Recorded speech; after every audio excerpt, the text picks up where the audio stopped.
Assalamualaikum warahmatullahi wabarakatuh. Hai teman-teman, kembali lagi bersama saya. Di sini saya akan melaksanakan produk dari pelajaran bahasa Inggris. Terlebih dahulu, sebelum saya menjelaskan tugas apa yang saya sampaikan, saya akan memperkenalkan diri saya terlebih dahulu. Perkenalkan, nama saya Nabila Febriati dari kelas 10 SMA IPS Pondok Pesantren Nazahatul Ulama. Di waktu kali ini, di kesempatan saya ralat. Di kesempatan kali ini, saya akan melakukan tugas produk berjudul debat. Pasti kalian gak asing lagi dengan kata debat ini kan? Karena karena ini materi untuk kelas 10. Jadi di sini saya terdiri dari 16 siswa, 6 tim pro dan 6 tim kontra, dan saya sebagai moderatornya. Dan pada mosi debat kali ini ialah kenakalan remaja terjadi karena adanya pengaruh budaya luar. Di sini kan pasti akan muncul pro dan kontra. Sebelum kita mulai debat tersebut, saya akan menjelaskan sedikit tentang apa sih yang dimaksud remaja, apa sih yang dimaksud kebudayaan. Pasti kalian bertanya-tanya. Remaja ialah perubahan perkembangan antara masa anak dari masa anak-anak kecil menjadi masa yang dewasa, dan menyebabkan perubahan fisik, kognitif, dan psikososial. Dan sedangkan budaya ialah kebudayaan yang datang dari luar daerah ke suatu daerah yang diterima serta dijalani oleh suatu masyarakat yang tinggal di daerah tersebut. Selanjutnya, di dalam debat pasti akan ada tata tertib agar debat terlaksana dengan lancar dan tidak terjadi kerusuhan. Jadi di sini ada 3 tata tertib.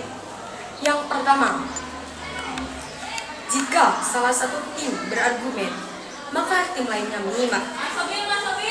Yang kedua, dilarang menyanggah sebelum waktunya menyanggah, karena itu akan menyebabkan kegaduhan antara satu sama lain.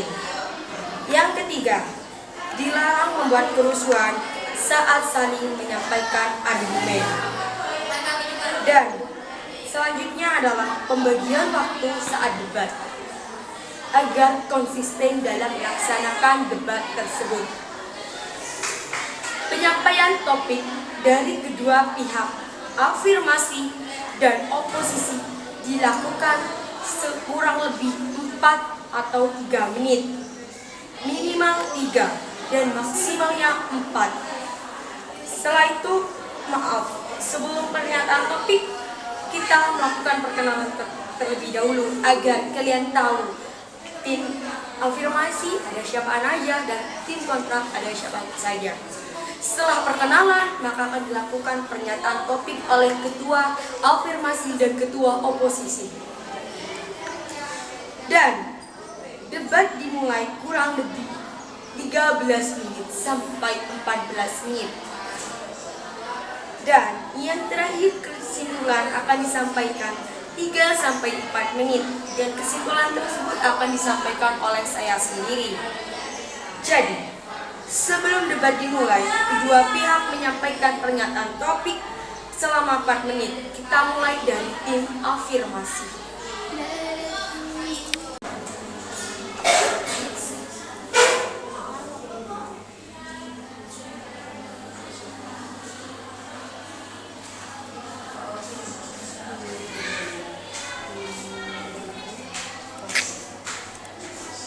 Perkenalkan, nama saya Maulinda, saya dari grup afirmasi. Perkenalkan, nama saya Lucia,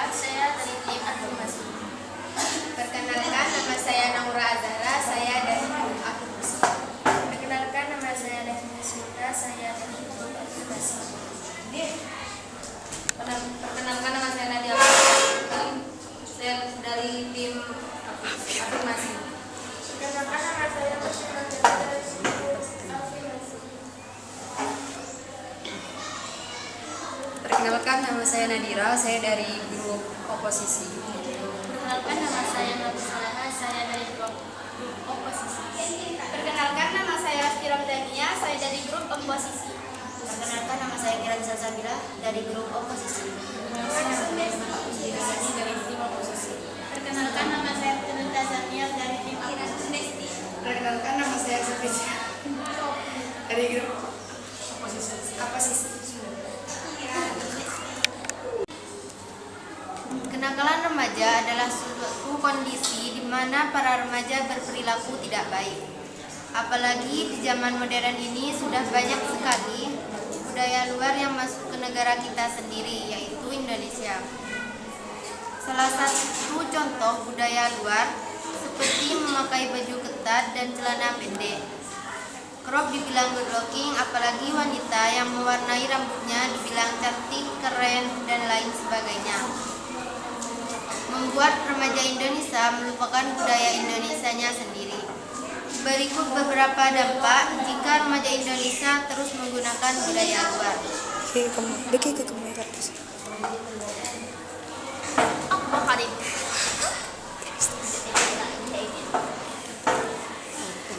Yang pertama tentunya nilai budaya. Kebiasaan baik yang terpuji sekarang mulai ditinggalkan. Misalnya memberi salam kepada orang tua, berperilaku sopan satu sama lain, dan saling menghargai. Yang kedua, menurunnya rasa nasionalisme yang awalnya menyukai produk sendiri, sekarang lebih menggunakan produk luar.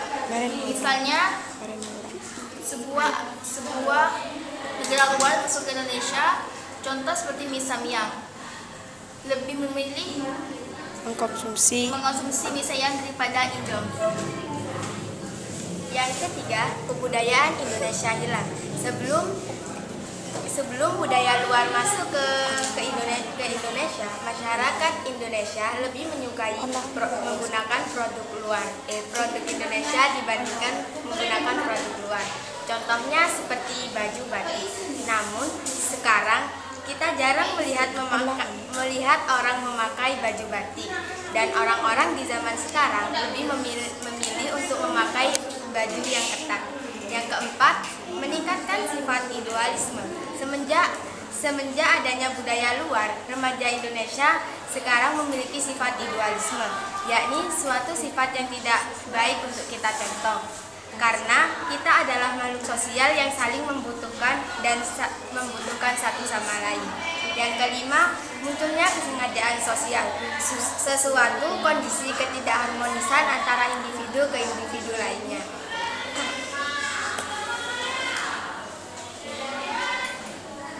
Saya Nadira, saya dari grup oposisi. Saya sangat tidak setuju dengan pendapat kenakalan remaja terjadi karena adanya pengaruh budaya luar. Tim afirmasi mengatakan bahwa zaman modernisasi seperti meniru budaya luar. Justru berikut poin yang harus diperhatikan. Perubahan irasional.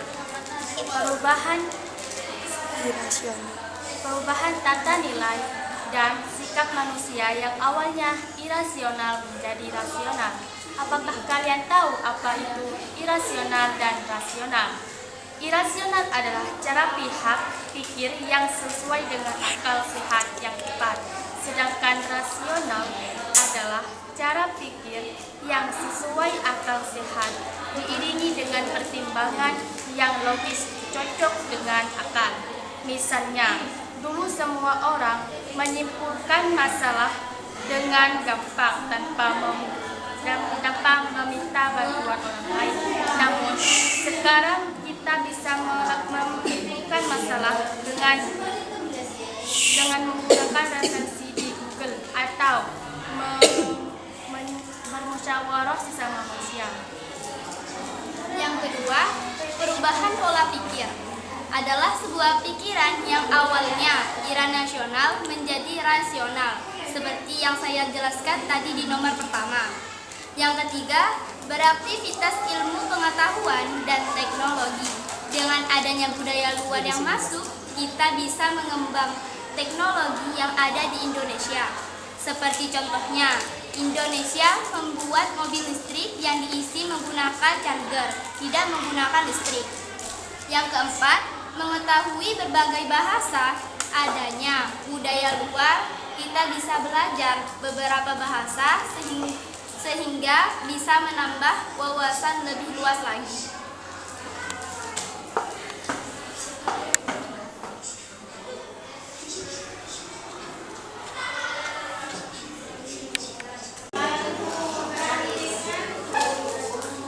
Saya Sumiti Ardi. Saya di sini akan menyanggah argumen dari Mika. Menurut saya tergantung kita sendiri gimana menyikapi budaya luar yang masuk. Kita juga harus menjaga sikap kita sendiri. Saya Putri Nurul Zamiel, saya akan menyanggah argumen dari Nadine. Menurut saya, tidak semua remaja mengkonsumsi mie Samyang. Jika dilihat dari segi kesehatan, kedua mie tersebut sama-sama tidak menyehatkan jika sering dikonsumsi.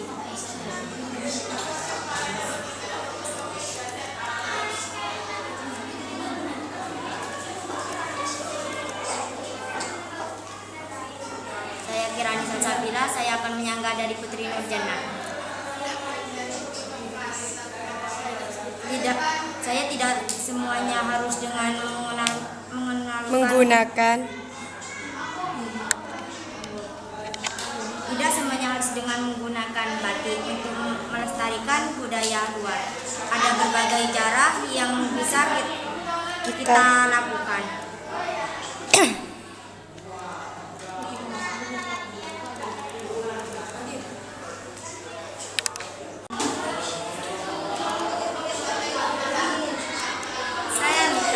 Saya dari tim afirmasi. Saya setuju dengan mosi tersebut. Karena kenapa?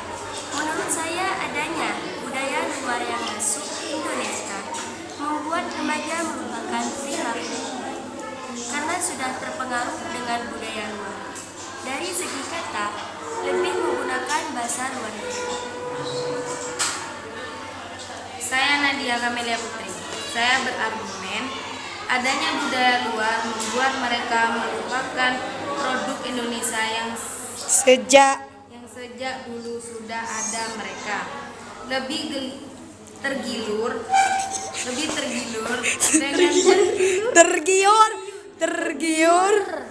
dengan produk luar negeri. lebih tergiur dengan budaya luar seperti Baju ketat. mirip orang Amerika. Saya Putri Nurjana, saya akan berargumen tentang budaya luar membuat remaja Indonesia sangat melestarikan budaya Indonesia. Sendiri lebih menyukai budaya luar seperti lebih menyukai dengan K-pop dan drakor. Cukup sekian argumen dari saya. Wassalamualaikum warahmatullahi wabarakatuh.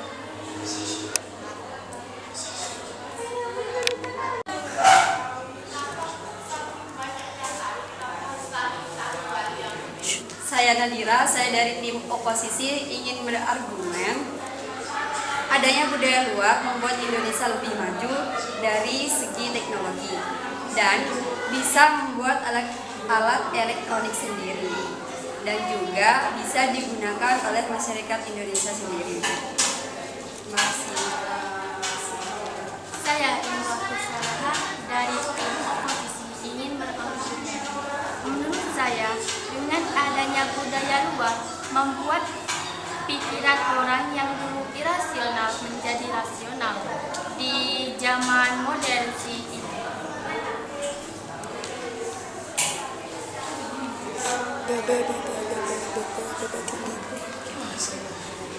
Saya Irma akan dari tim oposisi akan berargumen adanya budaya luar menambah wawasan seperti belajar bahasa luar lebih menyaringan dan lain sebagainya.